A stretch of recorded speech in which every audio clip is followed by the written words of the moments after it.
YouTube channel Braj के धाम पर आप सभी दर्शकों का, श्रोताओं का और भक्तों का एक बार फिर से स्वागत और हार्दिक अभिनंदन है।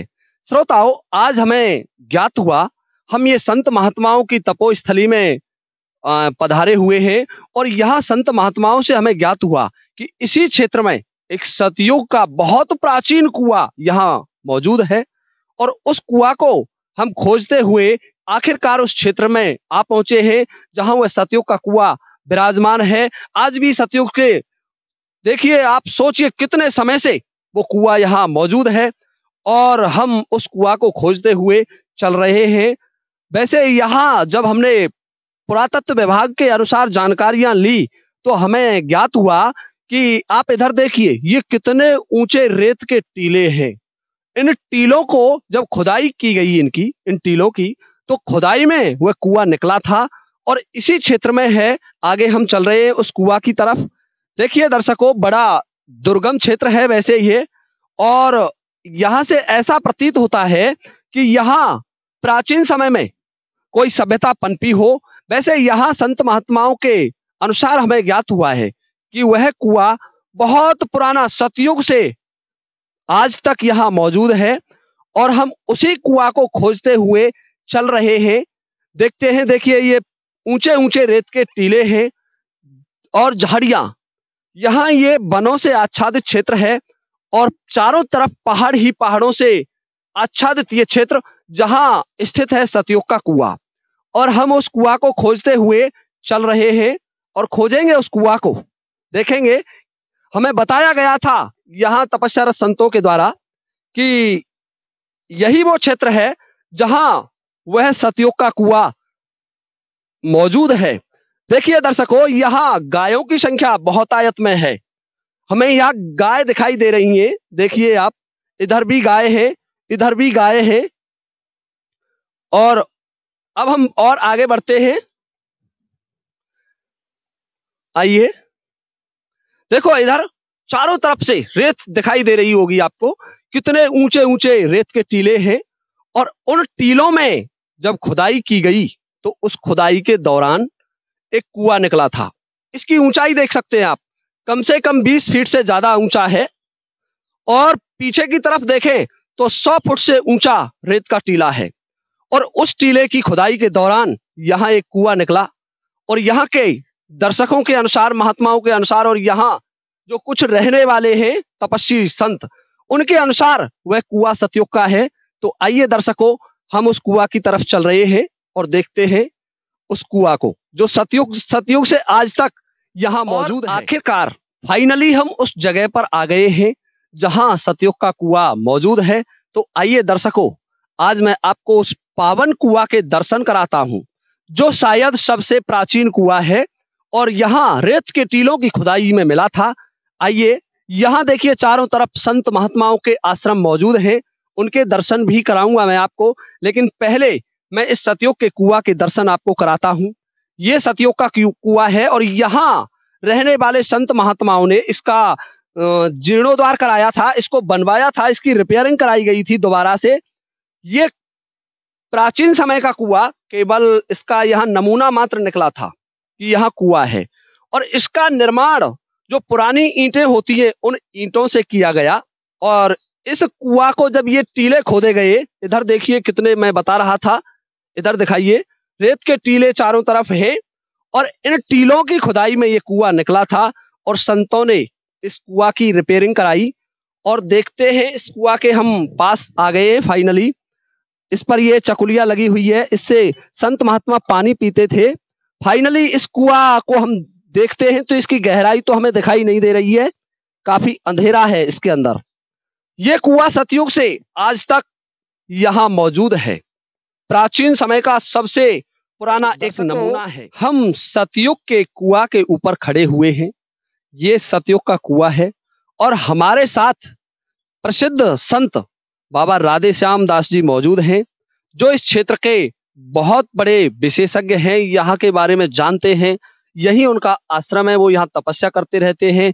तो आइए दर्शकों, हम बाबा से इस कुआं के बारे में और जानकारी लेते हैं और पूछते हैं इस रहस्यमय कुआं के बारे में।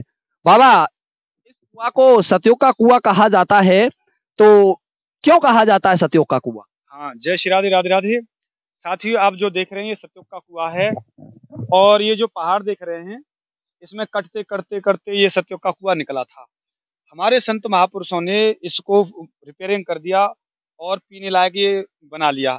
साथियों, यहाँ पर जो हमारे संत यहाँ भजन करते थे, इधर भजन कर रहे हैं, उन्होंने हमें बताया था कि महाराज ये सतयुग का कुआं है। यहाँ पर जो ऋषि मुनि तपस्या करते थे, वो ही इसमें से जल पीते थे। साथियों, सच्चाई है, वास्तव में सतयुग का निकला हुआ कुआं है ये, इनमें दब गया था, इस कारण कलयुग में ये अब निकला है। यहाँ पर पहले ऋषि मुनि आज भी भजन करते हैं, पहले ही भजन करते रहे होंगे।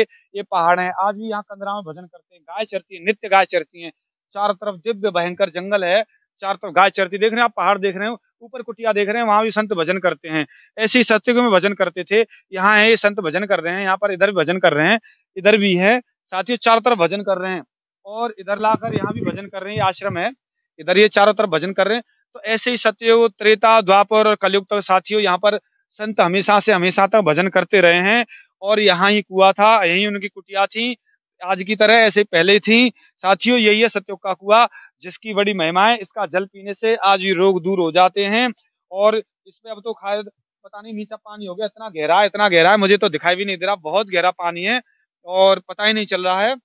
एक बार कुएं को दिखाइए। और इतना गहरा पानी है इसके अंदर और इसका इतना अच्छा पानी था, रोग दूर हो जाते थे। संत पहले नहाते थे, अब तो शायद नीचा पानी चला गया, पता नहीं। यहाँ पर हमारे जो साथी हैं, यहाँ भजन करते थे, चारों तरफ रहते थे। साथियों, ये वास्तव में यहाँ पर संतों की दिव्य भजन स्थली है। यहाँ संत कई भजन कर रहे हैं और बड़ा रहस्यमय जंगल है। ये साथ जो दिखा रहे हैं ऊपर, दिखाया वो कुटिया पहाड़ पे, वहां भजन कर रहे हैं, उससे नीचे भजन कर रहे हैं। आप जो देख रहे हैं ये आश्रम है, यहाँ गाय चराते हैं। चारों तरफ ये भजन स्थलीय साधनाओं का, संतों का ये गढ़ है। ये एक गढ़ है संतों की, पहले का समझ लो, आज के समय में दंडकारण्य मानिए, आज भी संत भजन करते हैं। ये सतयुग का कुआं साथियों, और इस टापू में निकला था। इसलिए साथियों, चलते हैं और जय जय श्री राधे। देखिए, बाबा ने आपको बताया कि ये कुआं सतयुग से है और इस रेत के एक विशाल टीला लगा हुआ है जिसकी ऊंचाई 100 फुट से भी ज्यादा है। उस टीले की खुदाई के दौरान मिला और यहाँ हमारे बाबा राधे श्याम दास जी ने बताया कि आसपास का जो क्षेत्र है, यहाँ संतों की तपोस्थली है। यहाँ आज भी संतों के मंदिर हैं, गुफाएं हैं। ये पर्वतीय क्षेत्र है, इधर दिखाइए, पर्वत दिखाई दे रहे हैं। देखिए, ये पर्वत दिखाई दे रहा है। इधर इन पर्वत की गुफाओं में संत यहाँ तपस्यारत हैं और ये कुआं संतों ने सतयुग में पानी पीने के लिए बनवाया होगा, ऐसा यहाँ का मानना है, यहाँ के संतों का मानना है। और इन संत महाराजों से ही हमें ये जानकारी मिली थी कि यहाँ एक प्राचीन सतयुग का कुआं है और उस कुआं की एक विशेषता भी बताई थी संतों ने कि उसके आसपास दिव्य जड़ी बूटियां मिलती हैं। तो हम बाबा राधे श्याम दास जी से जानना चाहेंगे कि क्या वो कोई जड़ी बूटी के बारे में बताएंगे। हाँ, ये पूरा क्षेत्र ही जड़ी बूटियों से घिरा हुआ है। चारों तरफ बड़ी दिव्य जड़ी बूटियां हैं, बड़ी अच्छी जड़ी बूटियां हैं। संतों को बहुत सी जानकारियां हैं और उन जड़ी बूटियों से बड़े बड़े रोग दूर हो जाते हैं।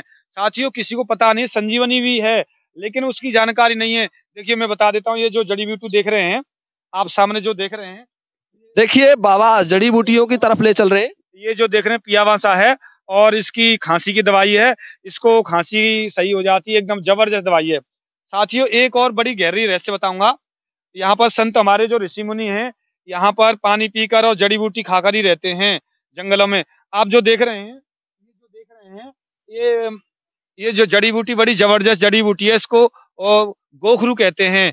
इसको लेकर अगर पानी में घुमाओगे, गाढ़ा बन जाएगा और उसको पीने से अखंड ब्रह्मचारी की रक्षा होती है। कोई भी युवा अगर उसके कोई ऐसी गर्मी है, कोई भी है, तो इसको अगर खाने से, पीने से गर्मी दूर हो जाएगी, अखंड ब्रह्मचारी की रक्षा होगी। साथियों, ये बड़ी जबरदस्त दवाई है, देख सकते हैं आप। अगर आपको कहीं भी मिले और इसको पहचान कर लीजिए, तुरंत उखाड़ लेना और इसकी ऐसी पत्ती लेकर और उसके पानी में घुमा लेना, घुमाकर वो गाढ़ा हो जाएगा और उसे हल्की सी चीनी डालकर पी सकते हैं और आपकी जो गर्मी है शांत हो जाएगी और ब्रह्मचारी रक्षा होगी, अखंड ब्रह्मचारी हो जाओगे। लड़का हो या लड़की हो, कोई भी हो, पी सकता है। बड़ी जबरदस्त दवाई है साथियों, ये हम लोगों ने यूज करते थे साथियों बहुत दिन पहले। तो यहाँ बहुत जड़ी बूटियां हैं, देखो चारों तरफ जड़ी बूटियों का जंगल है और चारों तरफ जड़ी बूटी हैं। तो बाबा मैं आपसे इस जड़ी को जानने के बाद एक प्रश्न मेरे दिमाग में आया कि संत प्राचीन समय में अखंड समय तक तपस्या करते थे, आराधना करते थे और ब्रह्मचर्य का पालन करते थे। तो क्या वो इन्हीं जड़ी बूटियों का सेवन करते थे? इन्हीं जड़ी बूटियों का सेवन करते थे। साथियों देखिए बड़ी जबरदस्त है, इनसे भूख नहीं लगती है, प्यास नहीं लगती है, इनके अंदर इतना पानी होता है, इतनी ताकत होती है कि किसी चीज को खाने की कोई जरूरत नहीं है। इन्हीं को यूज करते थे, कोई भी आज भी यूज कर सकता है, वो भी अखंड ब्रह्मचारी और लंबे समय तक आयु और बड़ी तेज हो जाएगा। लेकिन आज कर नहीं पाते हैं, किसी को पता नहीं है, डरते हैं। साथियों पहले सत्युग में संत इन्हीं को यूज करते थे, आज भी करते हैं, हम लोगों ने यूज। देखिए बाबा बता रहे हैं कि इन जड़ी बूटियों को यदि उपयोग में लिया जाए तो कैसी भी बीमारी दूर हो जाएगी, आपके नजदीक नहीं आएगी और आपको आज के जो भौतिकवादी अंग्रेजी डॉक्टर हैं उनके पास जाने की आवश्यकता नहीं होगी। परंतु अधिकांश लोगों को इनके बारे में जानकारी नहीं है और जानकारी है भी तो वो उनका उपयोग नहीं करते। और यदि इनका उपयोग किया जाए तो यहाँ के संतों के अनुसार ये दिव्य जड़ी बूटियां बहुत दुर्लभ हैं और ये हमारे जीवन को बहुत लंबी आयु प्रदान करने में सक्षम है। हाँ, अच्छी बात है, सही कह रहे हैं। और कभी भी कोई भी लड़का हो लड़की हो और इनको यूज कर सकता है, इसमें कोई साइड इफेक्ट नहीं है, ठीक ठाक दवाई है। फिर इसके बाद में यहाँ बहुत सी जड़ी बूटियां हैं और फिर मिलते हैं अन्य जड़ी बूटियों के साथ में। जय जय श्री राधे राधे राधे। अगले वीडियो में फिर और इसी तरीके का वीडियो लेकर के आपकी सेवा में फिर उपस्थित हो जाएंगे यूट्यूब चैनल ब्रज के धाम से।